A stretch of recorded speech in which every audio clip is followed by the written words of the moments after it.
সাগর পাড়ের মানুষ আপনারা, তাই না? সাগর পাড়ের মানুষের বৈশিষ্ট্য কি? সাগর পাড়ের মানুষের মন সাগরের মতো বড় হওয়ার কথা। সমুদ্র আমাদেরকে কি শেখায়? বিশালতা, উদারতা। আরেকটা শিক্ষা আমি পেয়েছি, আমি যতবার সাগরের সামনে দাঁড়িয়েছি আপনাদের এই সি বিচগুলোতে, আমি লক্ষ্য করেছি যে আমি খুব ক্ষুদ্র ছিলাম এবং সাগরটা বিশাল, যার কোনো শেষ নাই এবং প্রচণ্ড শক্তিশালী, গর্জন করছে, তার ভিতরে অনেক সম্পদ আছে, অনেক প্রাণী বাস করে, আল্লাহ পাকের বিশাল এক সৃষ্টি। কিন্তু ক্ষুদ্র আমি যখন তার সামনে দাঁড়াচ্ছি, সমুদ্র বিনয়ের সাথে আমার পা ধুয়ে দিচ্ছে। খেয়াল করেছেন? সমুদ্র বিনয়ের সাথে আপনার পা ধুয়ে দিচ্ছে, যদিও বা সে আপনার চেয়ে অনেক বড়। তো এখান থেকে শিক্ষা হচ্ছে, জীবনে যত বড়ই হয়ে যান না কেন বা যাই না কেন, যত বড় ডিগ্রি সার্টিফিকেট অর্জন করেন না কেন, যত টাকা পয়সার মালিক হন না কেন, পদমর্যাদা লাভ করেন না কেন, সাগরের বিনয়টা ভুলে যাবেন না। ইবলিস অনেক জ্ঞানী ছিল না? ইবলিস কিন্তু জ্ঞানী ছিল। সে কি ফেরেশতা ছিল? না, সে কিন্তু ফেরেশতা ছিল না। কানা মিনাল জিন্নি, সে ছিল জিনদের একজন। সে ছিল জিনদের একজন। সে অনেক এলেম কালাম শিখেছিল এবং আল্লাহর অনেক ইবাদত করেছে। ইবাদত করতে করতে এমন একটা পর্যায়ে সে চলে গেছে যে যখন তাকে অনেক উচ্চ আসন দেয়া হয়েছিল, মর্যাদা দেয়া হয়েছিল, এই জ্ঞান ইবাদত ইবলিসকে চিরস্থায়ী জাহান্নামী হতে বাঁচাতে পারল না। কারণ কি? অহংকার। কারণটা কি? অহংকার।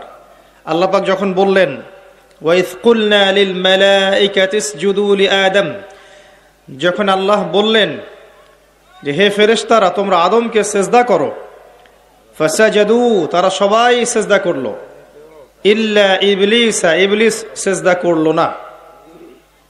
আল্লাহ পাক জিজ্ঞাসা করলেন কেন সিজদা করলে না? ইবলিস কাউন্টার অ্যাটাক করলো, ইবলিস উল্টা কিয়াস করলো। সেটা হচ্ছে, সে আল্লাহকে বলল, খলাকতানি মিন নার ওয়া খলাকতাহু মিন তিন, আমাকে সৃষ্টি করেছেন আপনি আগুন দিয়ে, আর আদমকে সৃষ্টি করেছেন কি দিয়ে? মাটি দিয়ে। তাহলে আমি কেন আদমকে সিজদা করব? আগুন তো মাটির চেয়ে বেশি সুপিরিয়র। আই এম সুপিরিয়র দেন আদম, আমি আদমের চেয়ে বেশি সুপিরিয়র, আমি আদমের চেয়ে শ্রেষ্ঠ, আমি কেন তাকে সিজদা করব? আবা ওয়াস্তাকবারা, সে অবাধ্য হলো এবং অহংকার প্রদর্শন করলো। আল্লাহ পাক এই অপরাধের কারণে তাকে চিরস্থায়ী জাহান্নামী করলেন, লানত করলেন, অভিশপ্ত করলেন। জ্ঞান, ডিগ্রি, সার্টিফিকেট, পদমর্যাদা, আমল কোনো কাজে আসলো? আসলো না। শিক্ষা আমাদের কি? আমরা যে যেখানেই আছি, যদি আমাদের অবস্থান ধর্মীয় ক্ষেত্রে হোক, সামাজিক ক্ষেত্রে হোক, পলিটিক্যাল ক্ষেত্রে হোক, যে যেখানেই আছি, আমাদের অবস্থান, আমাদের ডিগ্রি, সার্টিফিকেট, পদমর্যাদা, সম্পদ, জনবল, এগুলো যদি আমাদেরকে অহংকারী হতে শেখায়, তাহলে কোনো সন্দেহ নাই ওই অহংকারী ইবলিসের সাথে আমাদের হাসর হবে, তার সাথে আমাদেরকে জাহান্নামে থাকতে হবে। একটা হাদিসে এসেছে, যার হৃদয়ের মধ্যে যাররা পরিমাণ অহংকার থাকবে সে জান্নাতে প্রবেশ করবে না। সাহাবীরা জিজ্ঞেস করলেন যে একজন ব্যক্তি পছন্দ করে যে তার কাপড়টা সুন্দর হোক, জুতা সুন্দর হোক, ঠিক আছে, এটা কি অহংকার? নবী করিম সাল্লাল্লাহু আলাইহি ওয়াসাল্লাম বললেন, না, এটা অহংকার নয়, বরং অহংকার হচ্ছে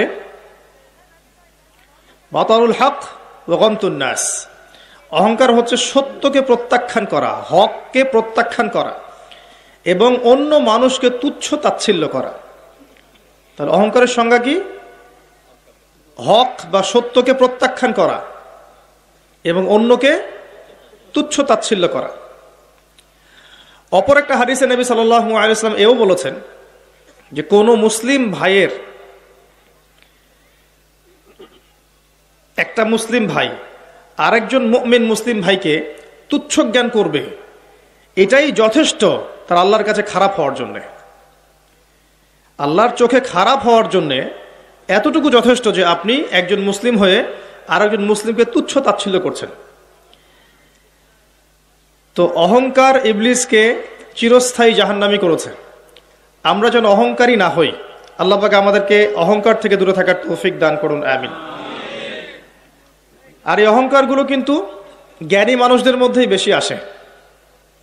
যারা জ্ঞানী তাদের মধ্যে কিন্তু অহংকার আসে, প্রকৃত জ্ঞানীদের মধ্যে নয়, বরং কথিত জ্ঞানীদের মধ্যে অহংকার আসে। কিছু ডিগ্রি, কিছু সার্টিফিকেট চলে আসলে, কিছু পদমর্যাদা, তারপর জনসমর্থন, পপুলারিটি, এগুলো চলে আসলে মানুষের মধ্যে কিন্তু অহংকার চলে আসে এবং সে তখন অন্যকে আন্ডার এস্টিমেট করা শুরু করে। আমি বেটার, ও খারাপ, আমি মুমিন, ও কাফের, আমি জান্নাতে যাব, সে জাহান্নামে যাচ্ছে, আমি হক, সে বাতিল, এগুলো আমরা বলি না? এগুলো সবই অহংকার। আল্লাহ রাব্বুল আলামিন ভালো জানেন যে আমাদের মধ্যে কিয়ামতের মাঠে কে পুলসিরাত পার হতে পারবে আর কে পারবে না। এই দেশের সবচেয়ে পাপী মানুষটাকে আল্লাহ পাক চাইলে আজকেই হেদায়েত দিয়ে আলোর পথে আনতে পারেন এবং সেই ব্যক্তিকে দিয়ে আল্লাহ পাক এমন দিনের খেদমত নিতে পারেন যা আমার দ্বারা নেননি। তাই ওর অবস্থানকে এখন